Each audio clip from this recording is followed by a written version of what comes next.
Play and discover the allure of Peugeot. At Energia, we've always been the power behind bigger savings for small businesses. But want to know the secret to even bigger savings? Come direct to us. Call 1850 363 744 or visit energia.ie/business. Energia, the power behind even bigger savings. Standard terms and conditions apply. Off the ball. This is News Talk.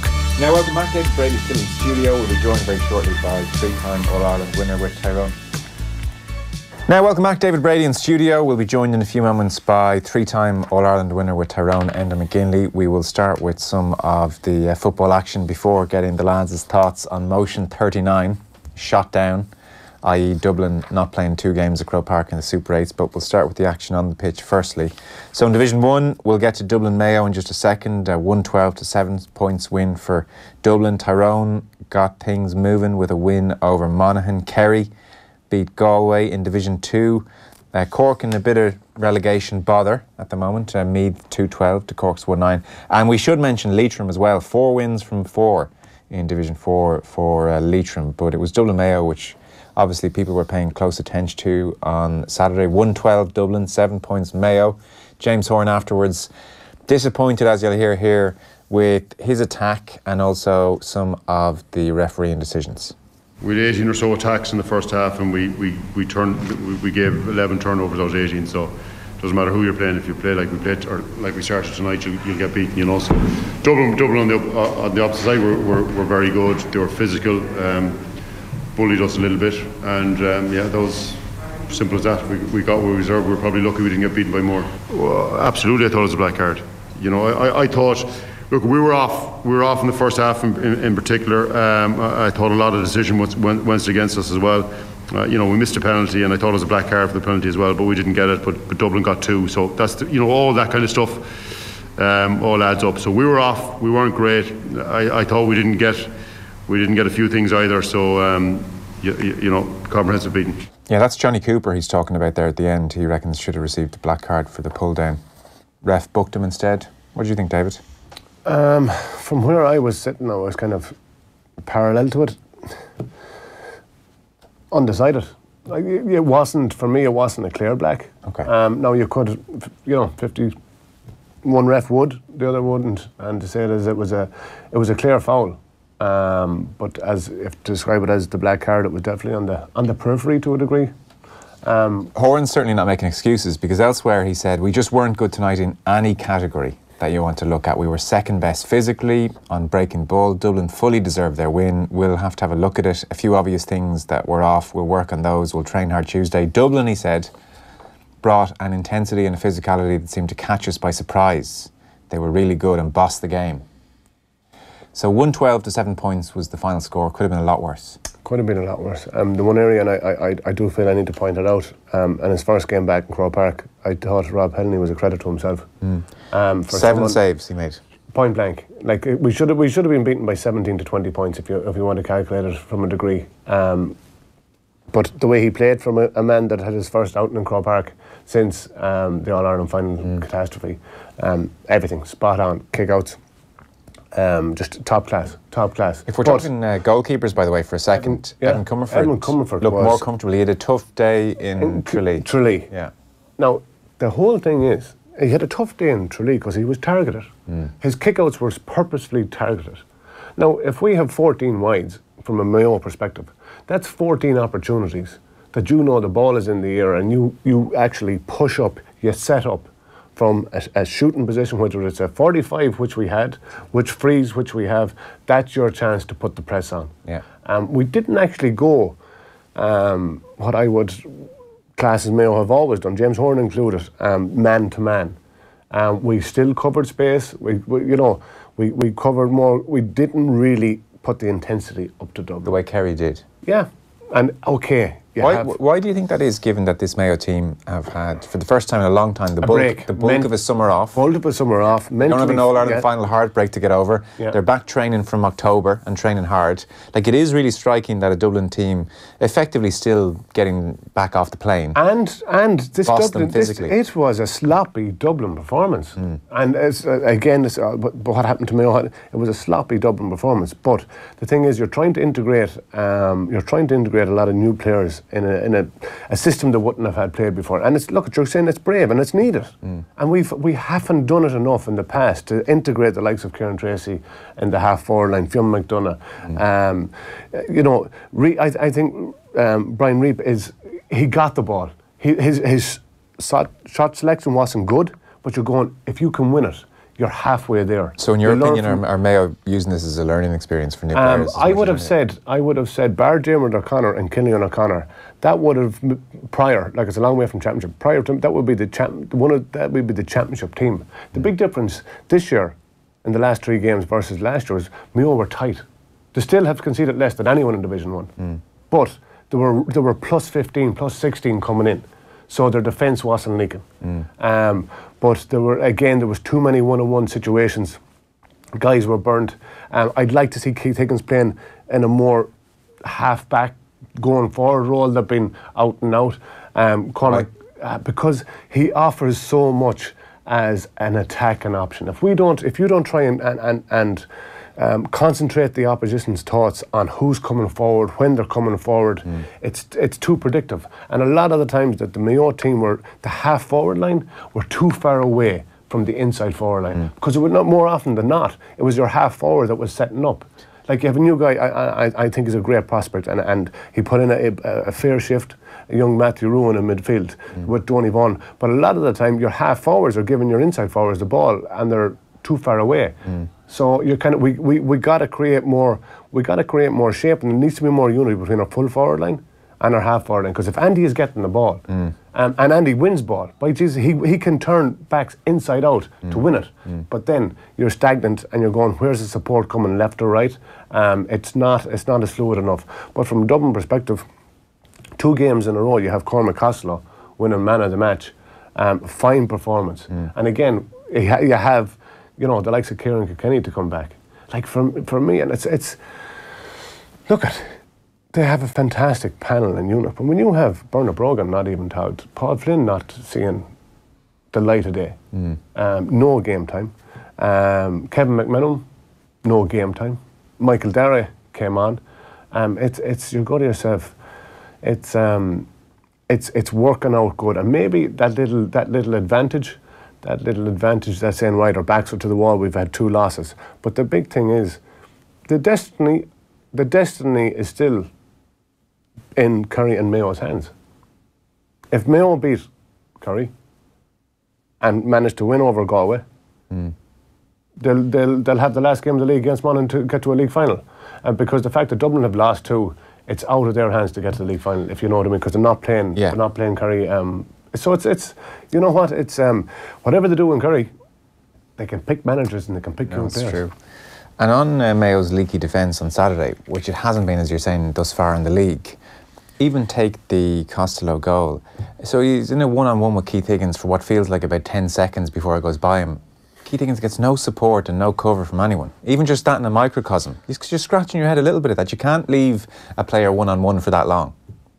Well, the opposition wouldn't do it. If it was a scenario where you had a corner forward, Jason Doherty, facing up against and Johnny Cooper or smaller than him, he wouldn't be left. He wouldn't be left. And the thing is, sometimes you're going, it's not about, from a Mayo perspective, you're going, right, I want the player to be directed back into traffic. There's going to be somebody there to pick me up or help me up, or link with your midfielder to say to your half-back, step back, I'm covering, you need to float. It wasn't. And he was like, Keith Higgins is out and out, absolutely top, 150 caps. That was his 150th appearance. But again, it's not right. You're going, right, each man to himself. That's not the way football is played. You have to have somebody willing to say, to bust a gut, or even to gamble, saying, I have to, there's one-on-one here. You know who it is. You're going, these guys take it on. It's an extraordinary thing to think Costello may still be impact sub come championship time. Enda McGinley has joined us. Enda, we're just beginning to wrap up on Dublin Mayo. In short, David Brady alongside me here says that even Dublin were a little bit sloppy and still they won well on the night and could have won by a whole lot more. That was his general summation of the game.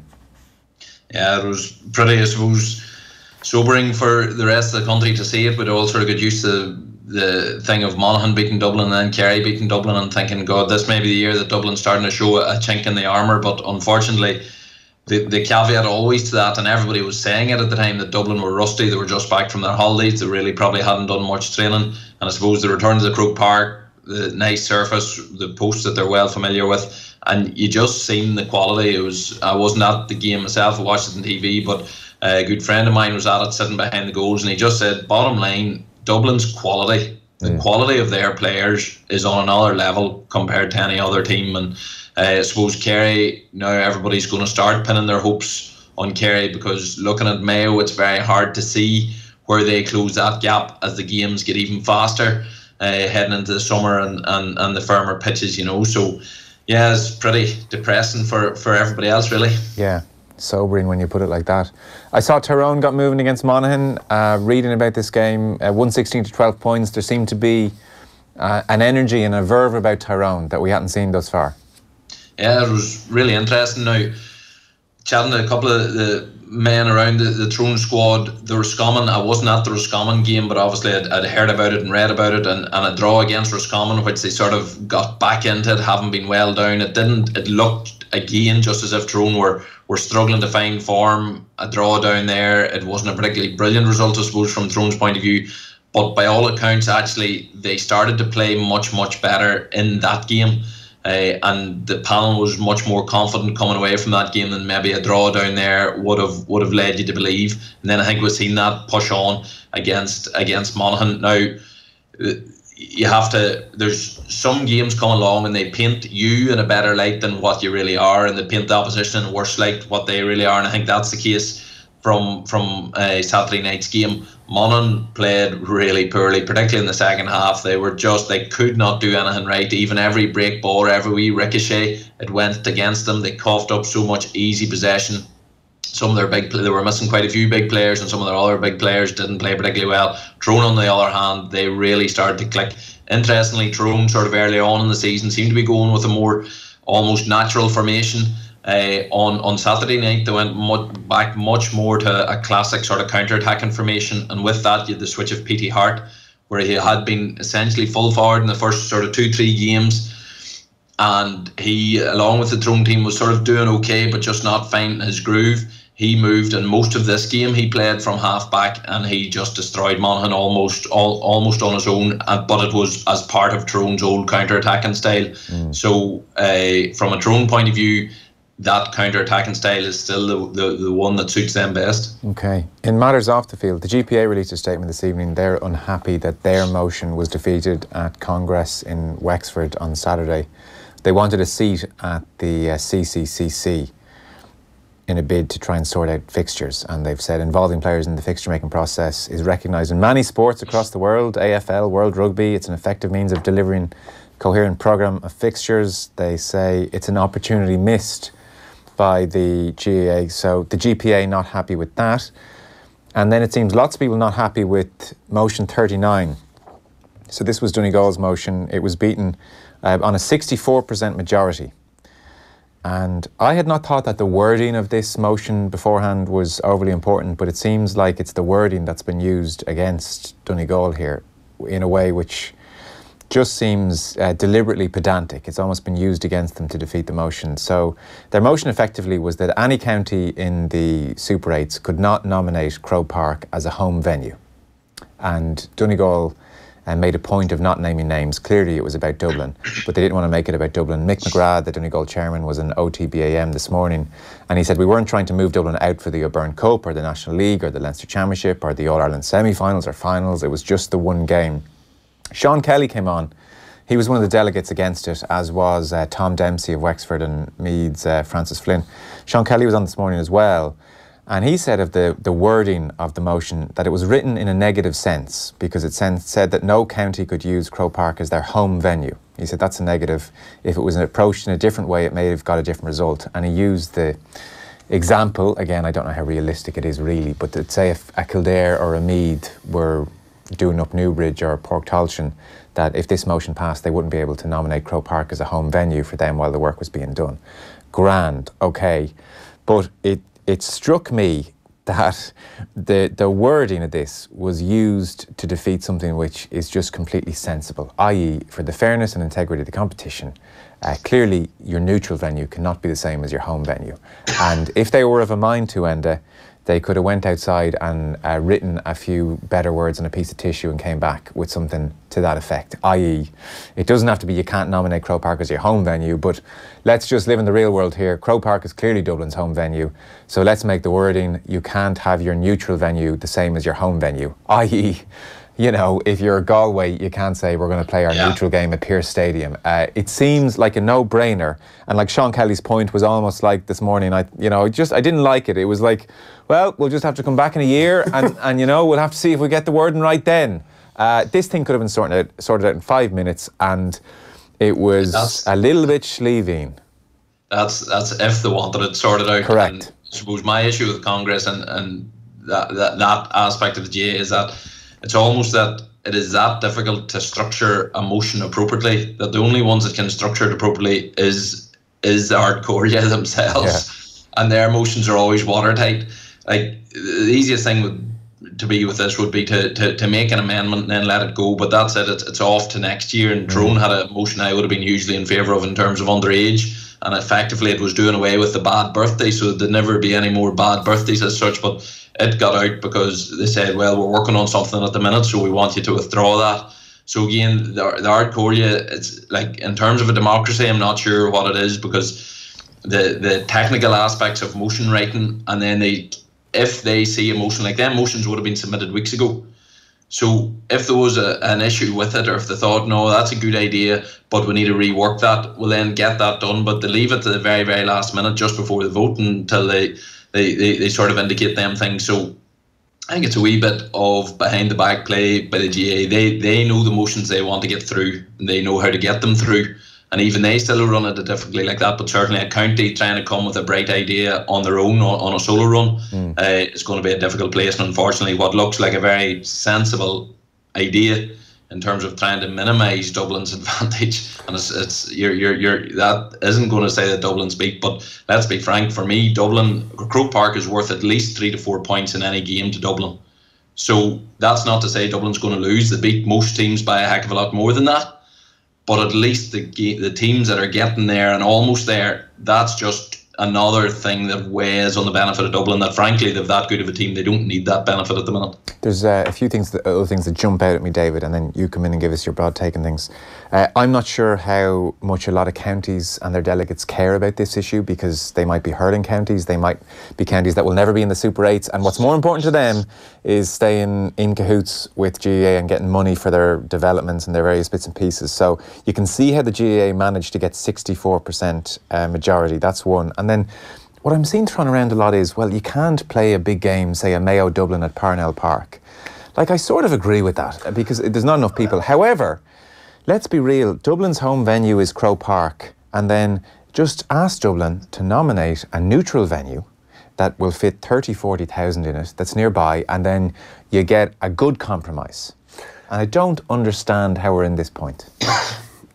Look, I had a conversation with Alan Brogan yesterday. And look, I have my opinion, and I wouldn't want to play Dublin anywhere else if I was playing and when I was playing. That's Croke Park. Yes. That's a personal thing, though. Let's talk about the fairness and the integrity of the competition. The fairness is there's going to be circumstances. There's going to be circumstances. Like, there was 36,000 people in Croke Park for a National League game in February. Mm-hmm. So why you have to mitigate against these things? Why cut your nose off to spite your face? I would say, right, there needs to be balance. Can I answer that very quickly? You put your nose off because you have to be fair to the players who are in this competition. I think duty number one, if you are the GAA and you're organising a competition, duty number one is fairness. And then I understand there's commercial aspects. So the second option then is, fair enough, let's not have it in Parnell Park. Dublin's home game is Croke Park, and then let's agree as a compromise on a neutral venue that is 40,000. And okay, it might be 10,000 or 15,000 who don't quite get in, but 40,000 is a good compromise, and crucially, it's fair to all the players. Why should Dublin get 2 games in their home venue? And let's not pretend for a second their home venue is Parnell Park. Is it the 30 players on the pitch that matter, or Yes. is it the 60,000 people that is going to the game? So we're the 30 players, I would argue, in this instance. I don't agree. I think that if you're stopping, or you're saying to 15,000 people that want to go, and look, maybe they are Dublin supporters, but I come from a county that's so well supported too, and if I knew that there was 500 people that couldn't go to a game, which was like it this year in Newbridge or nowhere, it was a disgrace. So you're going, how do you mitigate it? So I've just given you a pretty good solution. But is that not a pretty good solution? Well, where's your 40,000? Where's your 40,000 seater stadium in Portlaoise? There's not 40,000 there in Portlaoise. There's not 30,000. Between safety and guidelines, there should be to say, right, there needs to be a fixed time that if Dublin do not have a stadium of their own within the next 5 years, well then... That's a waste of money. Surely that's a waste of money. For Dublin to go and build a 40,000 seater stadium for 1 game a year in the Super 8s, that must be a waste of money. For 1 game? 2 games? National League game? Maybe National League. Maybe National League. You know, you go to yourself... It's a lot of money though. You know, and like Waterford don't even have a ground. Tell Mayo about it. Tell the O'Connor Park in Tullamore about it. Tell the guys down in Antrim the state of the pitch. Yeah. It's a lot of money, but you have to be saying, you know what? Don't piggyback on the back of your own success to a degree, because you're going, by Jesus, they can well afford it, and if they can't afford it, you have to burst your arse and fundraise for it, and that's what other counties have to do. If you can bring $1 million in as a county, and a county down the west of Ireland that hasn't got the industry or financial clout, and if you're going to bring in 57,000 versus $1 million, you're going. The question is, you need to do it, and that's where the discussion needs to be. No, maybe I wouldn't agree that it's the best use of GA money, and you can only fundraise so far. There's another solution here. There must be. And on David's point, so the responsibility he feels is maybe towards the 60, 70,000 who might want to go see a game, above the 30 players, the fairness for the 2 squads. Where are you in that point? No, I would be more in the fact that the competition bottom line has to be fair. I think if we're worried just totally about the crowds coming to the matches, well, the longer that Dublin, and we seen it last year, the longer that Dublin's complete dominance continues, the crowds are losing interest. Even the Dubs themselves are losing interest. So whenever things are tight, and like you can take any big sports events, there is always a limit to the number of tickets. And I think that sparks interest of itself. Like they were talking in Casement Park, they were talking about building maybe a 40,000 seater stadium, and thankfully I think at the minute, either due to the planning battle, it's come down more to maybe the high 20s, and I'd be far happier with that, where there's a limit to the tickets, and there's more people. Then as soon as you've got a limited number of things, more people are automatically interested in going. But in terms of the competition and the fairness of the competition, I just think it isn't fair that Dublin are just so at home in Croke Park. I played Dublin in Croke Park, probably the best atmospheres I ever played in as a player, and that's including the All-Ireland finals, was the games against Dublin, because it's so partisan. I beat Dublin in Croke Park, and they were some of the best memories and some of the best games we played in. So from what David's saying, absolutely, if you're going to beat Dublin, then play them there. But taking that out of it, you can't leave it up to teams, because as soon as you're saying, offering a team, right, well, if you want Dublin to move out of Croke Park, they have to, that's immediately putting a sort of a psychological onus on a team. Well, what, are you afraid of playing them in Croke Park? So I think it's a simple rule that you shouldn't have 2 home games. You're supposed to have 1 home game, and if Dublin's is in it, then they need to take a game out. Then they need to take a game out of Croke Park. Can I ask you, and as you go on, right, how do you minimise, or how do you come to a compromise? Because we don't seem to do it in the GA.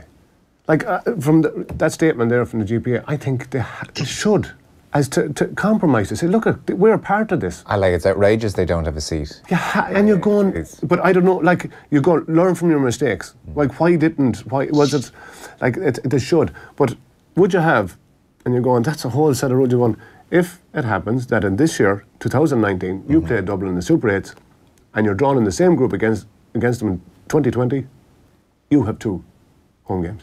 There's any number of solutions. Is that not fair? Well, So, it depends how you word it. As Donegal have found out their cost, you need to word it damn well. I know that from a Donegal context, you need to word things well. But you're going, is it all right if it actually happens? If you play the Super 8s this year. Your point is, if you, in your neutral game, have to play Dublin at Croke Park, then you could put in a clause whereby when you play them again the following year in the Super 8s, the neutral game is back in your place. So you get 2 shots at the title. It's a working solution. It's not ideal, but would you be against it from a Dublin context? You're going, well, no. You know what? It kind of minimises. Because what I didn't like was, so it seems John Costello in Dublin, in his speech, he said the motion was divisive and mean-spirited, but he also really played up the financial loss to the GAA. If you move us from Croker to Parnell, think of the financial loss. That's not how we should be judging this situation, Enda. Yeah, and I think he came out with another classic line that I giggled at. He said, well, nobody was complaining of this back in the 80s and 90s whenever Dublin weren't being as all-dominant as what they are now. Well, plenty of things have changed in them 20 years, including the amount of money that Dublin have got into their system that might have a role to play in their current level of dominance. So John Costello saying that, well, people weren't complaining 20 years ago. Well, things are very different on a large number of ways at the minute. In terms of him saying it was mean-spirited, I don't think it was. I think it was a sensible thing from Donegal. Donegal paid the brunt of it last year. Have you ever seen the BBC show where the man's daughter comes into the room and she's eating a bag of crisps? They look like, and you know what? They're monster munch because she's licking her fingers. Oh, she's coming again. Come back. She's licking her fingers. Hey, how you doing? Give us a wave. How's things? Hi. Up Tyrone. They're nice crisps. For the radio audience watching, sorry, we presume Enda McGinley's daughter's just come in and started waving behind him on his Skype connection. She's gone now. Even she's sick of Dublin and Croke Park. She actually says she was agreeing with you there. Yeah. Sorry, I'll let you finish that point if you can remember where you were. No, in terms of John Costello and saying about the trying to milk that thing about the amount of money they create for Croke Park. Yeah. Again, Dublin need to be careful because if we just keep creating money, and money's the main thing, and then we keep ploughing a lot of that money back into Dublin, and this is a great friendship there because we need a strong Dublin, and a strong Dublin creates more money, and if we've more money, let's invest plenty in Dublin and keep Dublin. Then the interest in the Gaelic Championship is going downhill at the minute. Yeah. There's plenty of interest this year, querying the 5 in a row, but if that keeps going, where do we go then? So Dublin needs its competitors to be strong and to be competitive. A better championship like the hurling championship will drive interest, and that will drive money. So anything we can have to level the playing field and have more teams realistically competitive with Dublin, that will be the making of the Gaelic Championship, not about how much money Dublin can create for the Gaelic Championship. Yeah, it's about all the other teams too. I would tend to agree, and what's more, we must put it to John Costello at the end of the year. Let's see how many people turn up for this neutral game against Dublin as well, because 2018 would suggest it was not a full house. We'll have to leave it there. Enda McGinley, thank you. David Brady, pleasure having you in studio. Pleasure, John. Sir. Thanks, man. We'll see you soon. All right, short break. Off the Ball on News Talk. At Conlon's Nace and Limerick, all 191 BMWs come with reduced prices and low APRs across the range, so your new BMW is always